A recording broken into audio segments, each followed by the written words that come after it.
Good morning. It is 11:31. Welcome to my 2-hack Monday.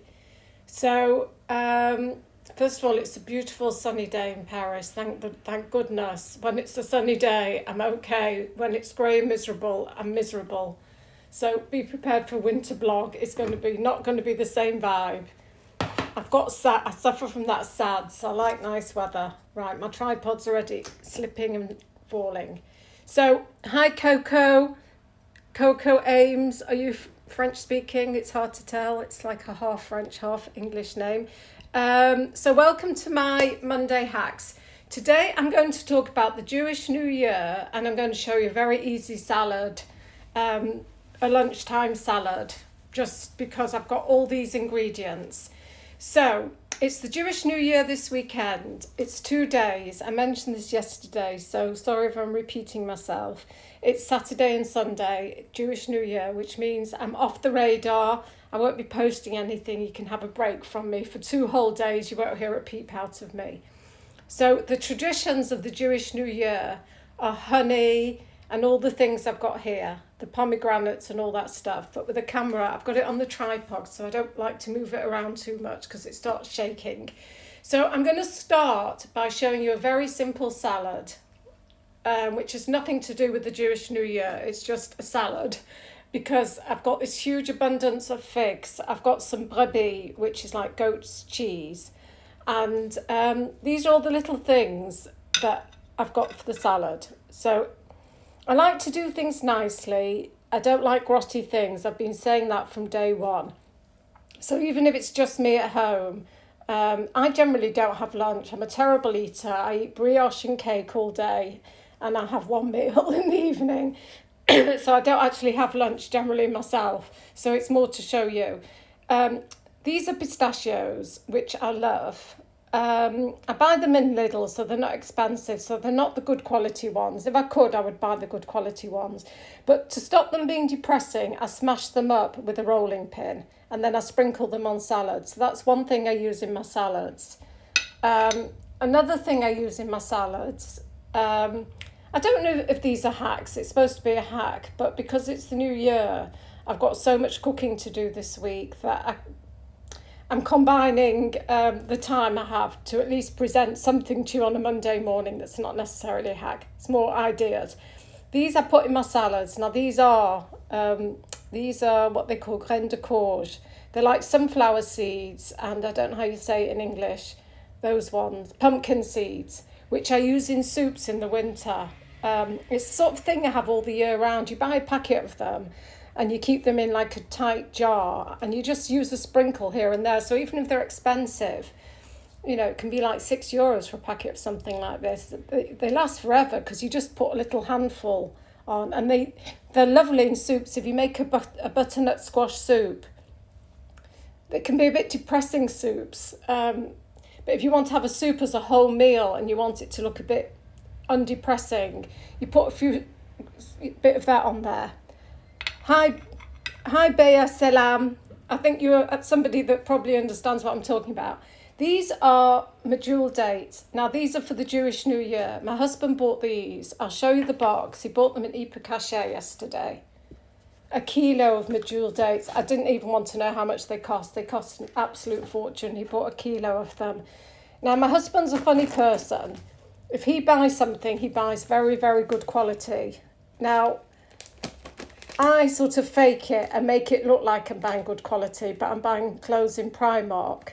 But at the same time, the jams that I'm selling, for anyone that's new, I'm selling gourmet jams that I've developed together with farmers directly in the south of France in Provence, and they're going to be expensive. So this box of medjool dates is going to be very expensive because look at the quality. Now, you can go into a shop and buy a pack of 4 medjool dates for like €3. They're just expensive anyway, but this is 1 kilo of very good quality medjool dates. Now, it's because it's the Jewish New Year, and one of the, sort of traditions of the Jewish New Year is all things like honey and dates and all those kind of things, and figs, and of course the pomegranate. So he'll buy something like this once a year. I don't know how much it costs. I'm sure they're a fortune. I don't even know where they're made. They're called King Solomon dates. He bought them in Ypres yesterday. So he'll buy them once a year for New Year, say. We're not generally here for New Year. It's because of COVID we're here. And then he won't buy them in the year because they're too expensive. Or he'll buy them as a treat every now and then. So I think when you're doing something, it's like a Christmas. If you're going to do it, you don't want grotty things. So it's expensive, so you want to do it nicely. So I bought some pecan nuts. It's not necessarily for the salad. And then this is another thing, apricots. So I'm combining the Jewish traditions of the Jewish New Year with the salad I'm making for lunch. Another of the traditions is the sesame seeds. Now, I mentioned this yesterday. These are, hi, Watch Out World. These are traditions in France. Now, you know, I'm from England, I'm from Manchester, and the way of us doing Jewish New Year is the main thing is just to have an apple and dipped in the honey. But in France, they do things very, very differently. So I've been here for 17 years, been married for 11 years, and my husband is Sephardi. There's a thumbs up for Watch Out World.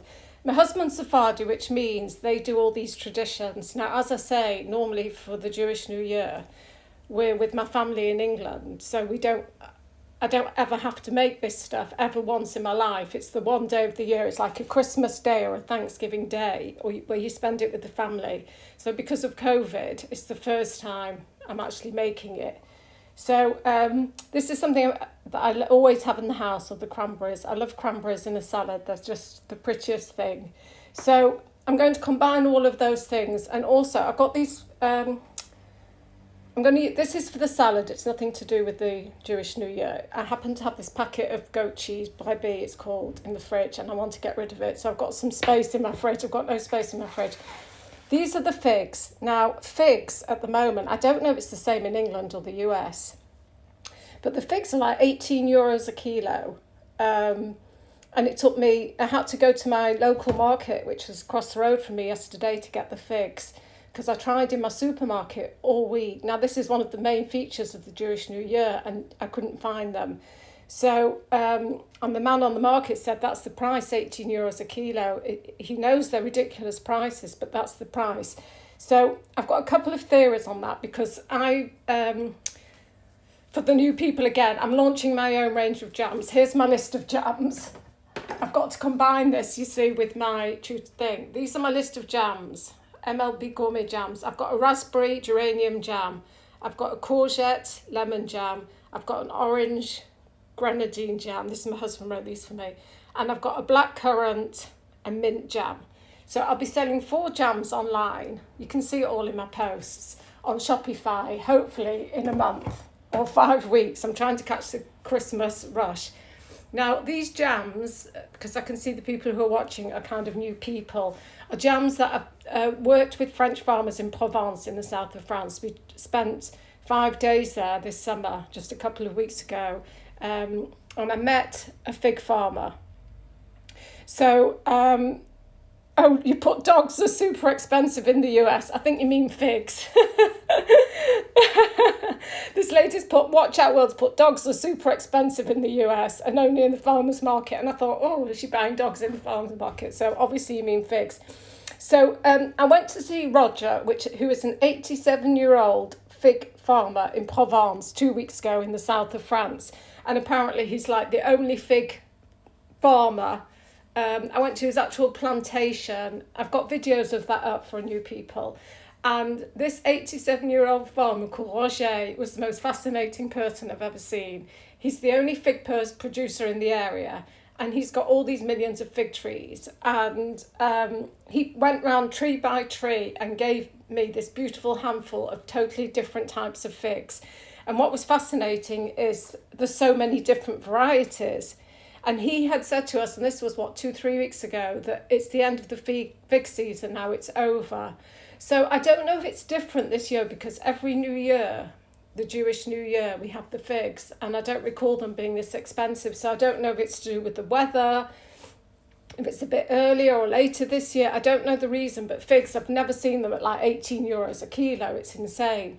But I got lucky yesterday at the market. I was at the market closes around 1:30 and I got there about 1. And the woman gave me all of these for just 10 euros. They're probably worth 20 euros, but she just was closing up. So I got quite lucky with that. It's just one of those things. And the other thing I got yesterday, which were very expensive, with the pomegranates. Now, the pomegranates, you can get them for like €1 normally in the supermarket, but these were €3 on the market yesterday, and I couldn't find them in the supermarket. I mean, I'm not going to cut them open now, but I hope they're nice quality. But this year, it's cost an absolute... All this stuff here has cost like €100, and really... it shouldn't cost that much, but there's nothing you can do. You have to have this.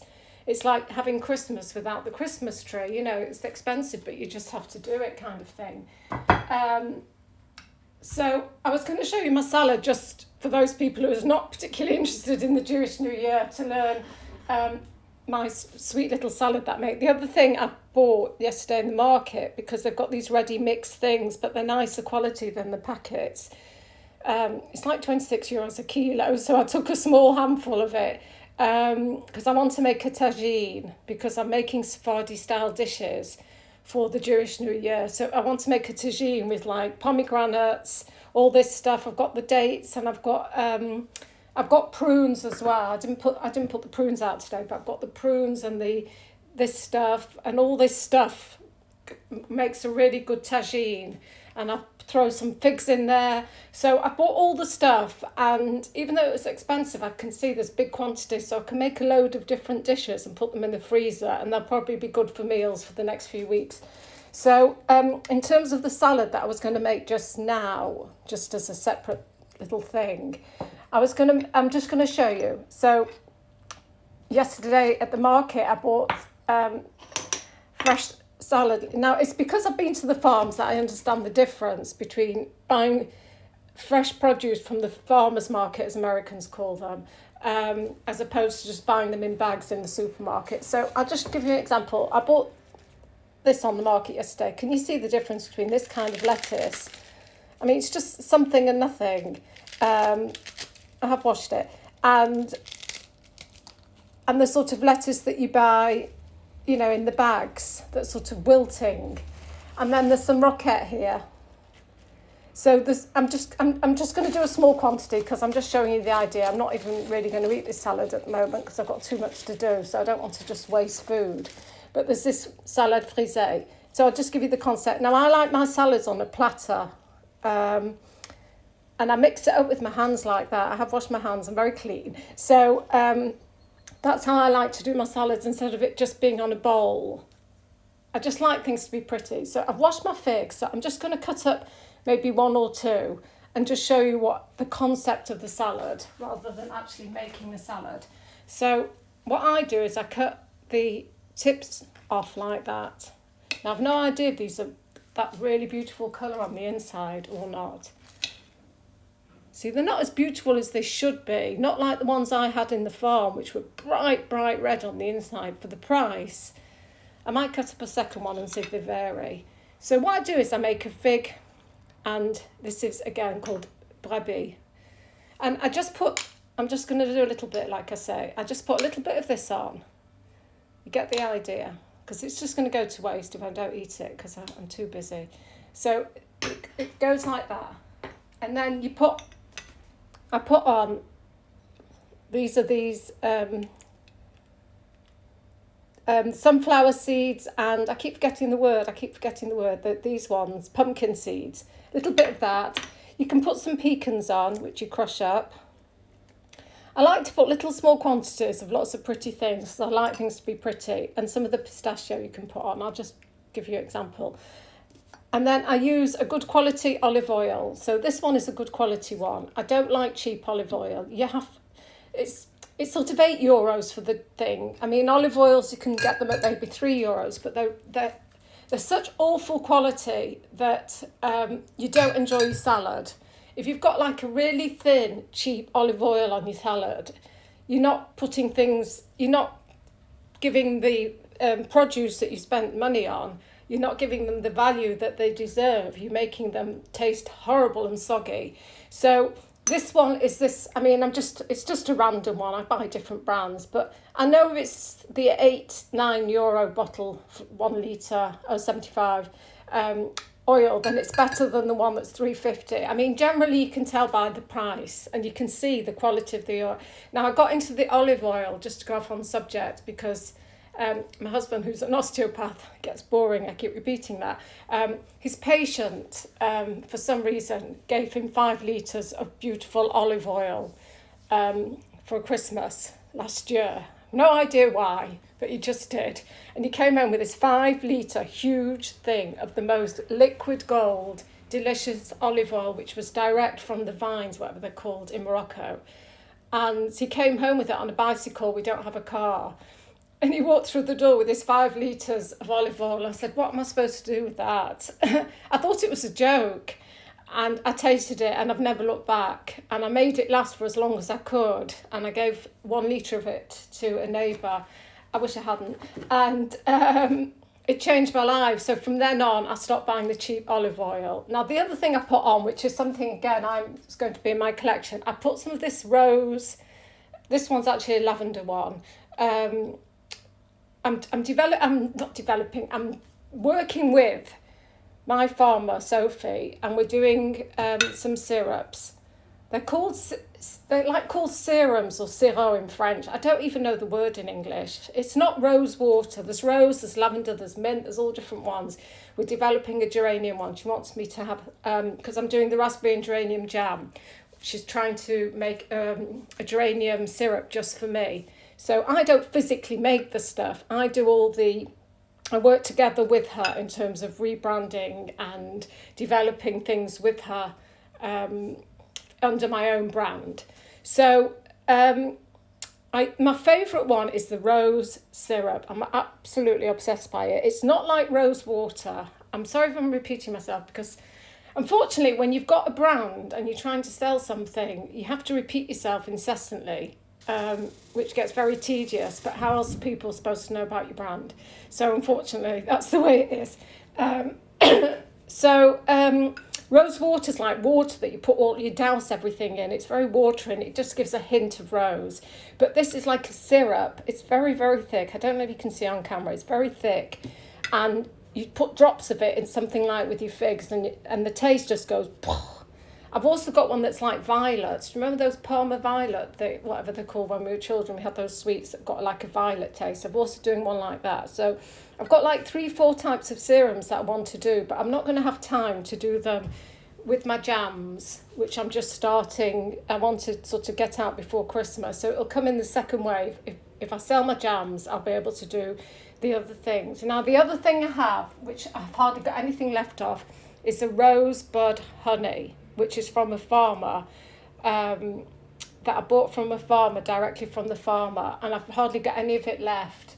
It's the most divine thing I've ever tasted. It's made from rosebuds, and there's also like a gelée, which is like a thick rosebud thing, and I've nearly finished it all, so I'm trying to make it last, at least through the holidays, but the rosebud honey is the most divine thing I've ever had in my whole life. So it's something I also want to do with the honeys, but again that will be in the second or third round. So all I put on the salad now is a bit of lemon juice, some of the good quality olive oil, and a balsamic glaze. The glaze is so much better than a balsamic vinegar. The glaze, you can just sort of do that. It looks so pretty, it makes all the difference. And then I sort of mix it all up with my hands. I find spoons don't really work. I like to just turn it around like that with my hands, if you're clean, obviously. And I just like to gently handle the leaves so they don't get all doused in everything, so it's pretty. And you can also put lemon juice on there. So it's just an idea of a salad. The other couple of things I wanted to mention, there's another salad I make, because salads are more my thing. I don't like food. I only like salads and sweet things. So another salad I make while I'm here is an endive salad. Now, these are endives. I think they're called something else in the US. I can't remember the name. I used to live in New York, and we went to the farmer's market and things, but I can't remember the name. It's not called endive, it's called something else. And I make an endive and apple salad, but I prefer a red apple. That's why I'm not doing it today, because I don't have the red apples. But what I do is I chop up the endive and I cut them in a special way that makes them look pretty. I like everything to be pretty. I slice in some red apple and I put in some cranberries, and I make a soy sauce and ginger dressing. So it's something different. It's soy sauce with ginger and lemon juice and apples, and then in that one I put walnuts or pecans. So it's a really refreshing, lovely salad. So it just makes a change. So, and the other thing is, one of the other things we have to have on the Jewish New Year is the spinach. Now, I got this on the market, but it takes up half my fridge. So I've got to get rid of this somehow. It's just taking up the whole of the fridge. I'm going to have to just sort of cook it down, because then it goes down to nothing. But the spinach, again, I bought this, it's like buying it at the farmer's market. It's the nice quality stuff. Hi, Nina. So the spinach is another salad I make. I make spinach and pear salad. Now, when I buy pears, I like to have, I thought I had one here. I like to have a pear that's sort of pretty. I hope you can't see me in the camera. I've got no makeup on, I'm in my pyjamas. I like to have a pear that's like that, that's got a little bit of red on it, because it's pretty. And I do this in the mandolin, I've mentioned this before. So I make a spinach and pear salad with walnuts. I always try and have this kind of stuff in the house. Now, don't be put off by the prices, because they're expensive for a packet of those kind of things, like pecans or walnuts. They're really, really expensive. But I find if I buy one sort of small bag of them, and I just use a little bit every time, they last me for months and months and months. So at the end of the day, it doesn't end up being that expensive, and it makes all the difference. It's like something like the rose syrup or the lavender syrup. It's expensive, but you buy one bottle of it and it lasts forever. So, it's worth it to have the taste. So a pear and spinach salad's very nice. And again, you can put the goat's cheese in that. Goat's cheese is a really nice thing to have in salad to give it a bit more oomph. To turn it from just I don't like salads as a salad. Well, I do. I like to have salad as my main thing, so I'm eating a little bit sort of healthily. So to give the salad a bit of oomph, goat's cheese is a semi-healthy option. Or you can also put in meat. Now, we can't mix meat and milk because that's our Jewish religion. So this is all milky now because it's got cheese on it. But you could put chorizo on with the figs or something like that. To me, anything with balsamic glaze and the good salt and pepper and a good bit of honey. Oh, I drizzle a bit of honey on that as well. I would put a bit of my rose honey on that. Oh, and the other thing I forgot is I put some fresh mint, which I cut up with scissors. I'd put some fresh mint on there. So it's just some ideas of how to have a non-depressing salad. I go to some people's houses and they offer you a salad and it makes me depressed. I can't bear to see depressing things. So if you want to have non-depressing salads, you must have a balsamic glaze. Thank you, Nina. Thank you for saying that. She loves balsamic glaze. You must have a balsamic glaze. You have to have one. You should have, I'm not telling anybody what they should do, pecans. And you can also get these pecans. You can get them like, if you really want to spend some money, you can get ones that are sort of glazed and have got different flavours in them. If you want to go to the really high-end épiceries. Now, I don't go to the high-end épiceries because things, if you go to Le Bon Marché and start buying all your things there, it's going to be £100 just to have 3 items. So I mentioned this before. This is the sort of honey that Nico used to buy, this Heden honey. It's really, really nice. He buys the lavender one. And they actually sell that. He's managed to find that in other shops now that are cheaper than Le Bon Marché. Some people think you have to go to Le Bon Marché to buy the nice brands, but you can find them in other places and it's exactly the same thing and cheaper. So you have to sort of shop around. So to me, these are like a glamorous food, the figs. And it's the end of the fig season. I think in the next week or so, they'll be gone. It was like when I met the farmer in the south of France, Mark. He said the peaches and the nectarines, it's all over. So, things are very seasonal. So I love this time of year in terms of the weather. But then when it flips out, the weather and the foods and the fruits and everything, it's all lovely. But when it flips into winter, I'm a depressive. I'm just warning you, I get very depressed in the winter. I cannot bear the grey. At least in Paris, it's not a depressing place, but the grey and all that stuff. And the other thing I'll quickly show you before I let you go is parsnips, another thing that I'm going to be making. These are the parsnips that I bought on the market yesterday. It was the end of the market and I just asked for 2 parsnips and he gave me like 15 of them for the same price because it was the end of the market. I didn't go intentionally. So I've got like 15 parsnips. I've got to get rid of them. And he only charged me like €1.50. So again, it sort of swings and roundabouts. The figs are expensive, but then I got like 5 kilos of parsnips for €1.50. So what I do is I like to peel them sort of like that in stripes. So it's not fully got the skin on. And then when I roast them, I do them with, yes, Nina's very on the wall today. I do them with honey. Of course I do. So this is why it's one of the dishes I'm doing for the new year. And again, these are these IKEA things. I'm so short of space in my fridge that I like to, first of all, be organised. It takes forever to chop up tons of parsnips. So I like to be organised. I'm only going to make them in maybe 2 or 3 days' time. But I find it easy to get all my tasks out the way as I go along. So I've got all this stuff and I don't want to be doing it at the last minute. So I've already peeled them and chopped them. Then it's just 5 minutes of my day. And then I put them in these in the fridge because they take up only this much space. And I've got a very limited amount of space. These are those IKEA things and they've got those lids. So what I do with these is I do them sometimes with carrots and sometimes just on their own. I slice them into sort of like cigarette type things and I douse them in the olive oil, the honey, lots of fresh herbs, coriander, tarragon, that kind of thing. They can be very tricky. So my little hack for those, which I think works for me, is I actually do those in the microwave for about 5 minutes first to soften them up because I hate it when your vegetables are too hard when they're cooked, that it's hard to get them just right between being mushy and rock hard. So I take the hardness off, I put a little bit of water in, I can even do it in this. I put a little bit of water in and I do them for about 5-6 minutes in the microwave. So it just takes the hardness off them. And then I douse them in the olive oil and the honey. I fancy doing it with that rose honey that I've got. But I don't really have enough of it left, but I would. I mean, just the thought of it is filling me with joy. Or a lavender honey. And I might even leave those to sort of absorb overnight. And then I put loads of fresh herbs on and then I just do them in the oven.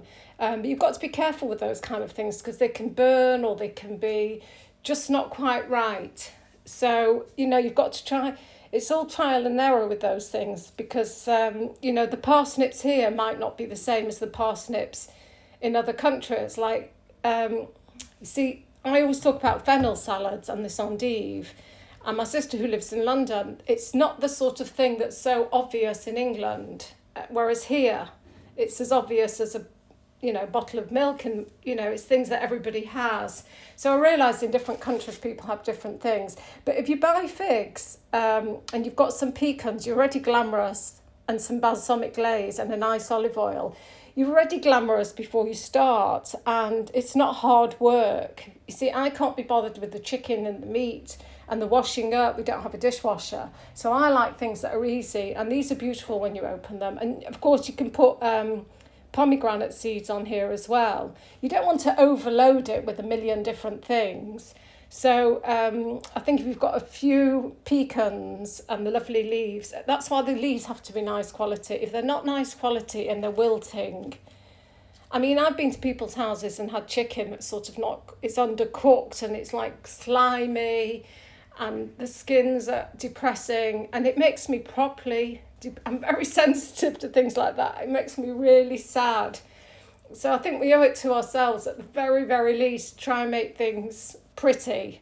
So for the new people that have just joined me, you've not seen my Parisian street. I do this for new people and I think there's new people. So this is my Parisian street where I spent lockdown. It's still apparently we're going to have a heat wave this week. Unexpectedly, I've started doing my, getting all my winter stuff out, thinking we're going into winter, but it's apparently still beautiful weather, and my geraniums have all died. I've not been looking after them properly, or I'm not doing it right, but they've all died. But never mind, that's my fresh basil. So have a lovely day. It was a long one. Sometimes I like to do long ones because I think, I'm a woman in my 50s, and I'm not some teenager just rushing through life, although I am, so life is rushing by very, very quickly. So, I like to, people of a certain age who want to cook in a certain way, like to see the details, and there are my jams. And I did the cat's eye yesterday, just to switch subjects, the makeup, how to do a cat's eye and a wrinkly eye. And I look back at the video, I'm not 100% happy with it. So I'm going to sort of do a version 2.0. I like things to be done well. So, I want to do that one again. So just to round up, if you can have pretty things, especially in the kitchen. And don't have greasy, wipe down your surfaces and things, because I can tell you, when you go to people's houses and they're grotty in the kitchen, you don't want to eat the meal. And my husband's very, very tricky. If he goes somewhere and this plate and the house isn't clean and tidy, he won't ever step foot in that house again. He's very, very French.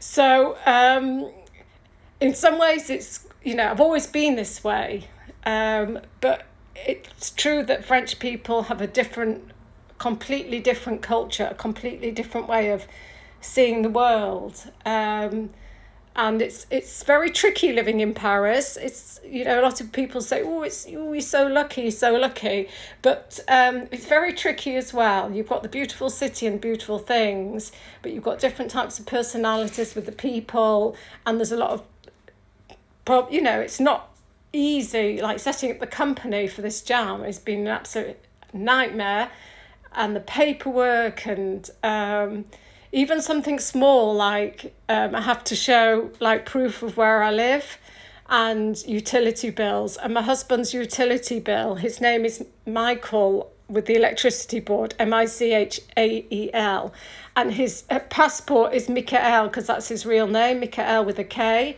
and my file wouldn't go through with the Chamber of Commerce or whatever, because it said Michael with a CH instead of a K, even though it's the same address and the same phone number, as if there's going to be two Michaels living at the same address. Do you know what I mean? So that was like another going back and forth 3 hours, and then having to phone up the electricity company to change his first name, to put a K in there. So, I'm uber stressed. I'm standing here now doing my salads. But when those kind of things happen, and then I've got another 2 hours to waste doing stupid things like that, I get uber stressed. So for anybody that wants to do a blog, you really have to think twice. It's my passion doing all this stuff, and I love it. But like anything else in life, there's always going to be a downside to whatever you do. So don't sort of be misled and think this is a walk in the park. And also, it's funny because my friend Aviva mentioned with the eyeliner yesterday, which I understood. She said, you were right when you said you can't just do it the first time around, because I was explaining with the eyeliner that you really have to put in the time. I know it sounds so stupid to talk about something like an eyeliner, but you can't just rush through things, even something as easy as a cat's eye. If you want to have the cat's eye like you see the girls have on YouTube and, on TV and things like that, you think that they're super talented, because you see a 20-second video of them doing it on TikTok and you think they're so lucky they can just get the eyeliner and do that line. But you don't really see everything that's going on, that because I'm editing my video, so I cut out the bits that you don't want people to see. So I did it on live, so it's very different when I did the eyeliner yesterday. You're seeing something as I'm doing it, so it's the real version. So I want to be more authentic rather than being fake. That's why I do my lives, because you can see I'm genuinely made that in 2 seconds. I haven't got a team of 20 people, and doing the lighting. I've not put any lighting on. It's just a sunny day. It's just a tiny kitchen. Look at the size of my kitchen. It's tiny, teeny tiny. Don't have a dishwasher. and this is my real life. This is how I live my life. Anyway, so thanks a lot, Nina. It's lovely to see you and everybody else that joined me today. I'm still around till Friday, and then I'm out Saturday and Sunday, so it's too early to wish anyone Shana Tova, Happy New Year, and I'll catch you on the next one. Bye for now.